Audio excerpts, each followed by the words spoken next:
Tonight we have a story about a controversial treatment for cancer invented by a Winnipeg doctor. It's not new. In fact, Dr. John Davidson used it on hundreds of patients decades ago. What is new is that some 50 years after the doctor's death, more than half a century after his theories were dismissed as quackery, scientists are rekindling the flame of his research. With more on the legendary cancer doctor, here's CTV's medical specialist, Avis Fabro.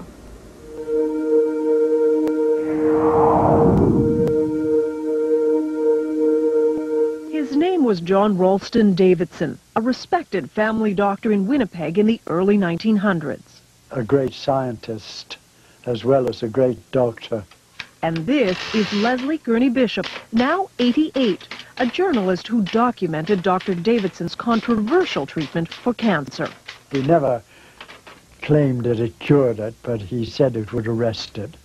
Davidson spent years studying cancer, writing medical articles on his theories, which in hindsight were remarkable for his time.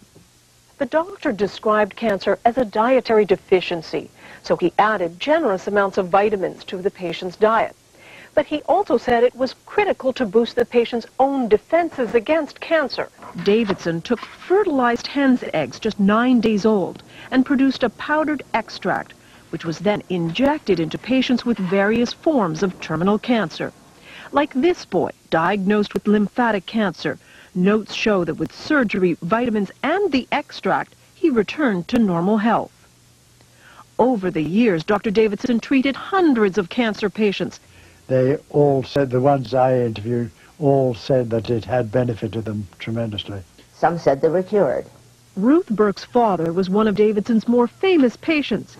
Harry Leader, the Member of Parliament for Portage-la Prairie, had been diagnosed with terminal bowel cancer by the Mayo Clinic in the U.S. But under Davidson's treatment, he improved. It was controversial scientifically, but that really didn't affect Dad. He believed in it. But Davidson's medical colleagues thought the treatment was useless and repeatedly refused him research money. It's as though they'd been instructed by somebody, well, just tear him up, just tear him up. And they did. Frustrated with the lack of support, Harry Leader, with his own good health as proof, took Davidson's pleas for funding straight to Ottawa in 1944, directly to Prime Minister Mackenzie King. He never wanted any publicity from this. He simply wanted help for this man whom he felt could help humanity. The Prime Minister refused to fund Davidson's work. The doctor died 4 years later. He would die pretty well of a broken heart, if you know what I mean, because he had not been recognized. His cancer treatment thought to have died with him. But then 6 years ago, the treatment was rediscovered by a Toronto company. It hired researchers at Dalhousie University to test the theory. Could these embryonic chicken cells really be a cancer treatment? When research began, there was excitement. Davidson's extract, in many ways, could be a cancer vaccine. In 3 studies on mice, the compound apparently shrunk tumors. We have to be careful about raising people's hopes falsely. Jonathan Blay is one of the researchers looking at Dr. Davidson's extract. Davidson's extract, in many ways, could be a cancer vaccine. There could be things in the extract that promote a response against the cancer. But then suddenly, the research stopped. The then owners of the extract had financial problems. They stopped paying the researchers. Dalhousie was out some $60,000 and halted the experiments. The university would be interested in continuing the work because the results were very promising. But for nearly 5 years now, the capsules have simply laid on the shelf. One could easily walk away from and say, to heck with it.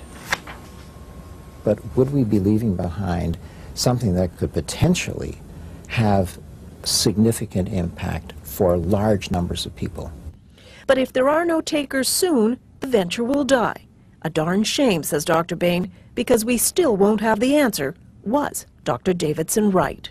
But if Dr. Davidson's extract does show the power to combat cancer, this could be not only one of the great human victories in overcoming disease, but it could also be one of the great human tragedies. A tragedy because for the last 50 years, a possible cancer treatment and its pioneer were forgotten. Avis Favreau, CTV News, Toronto.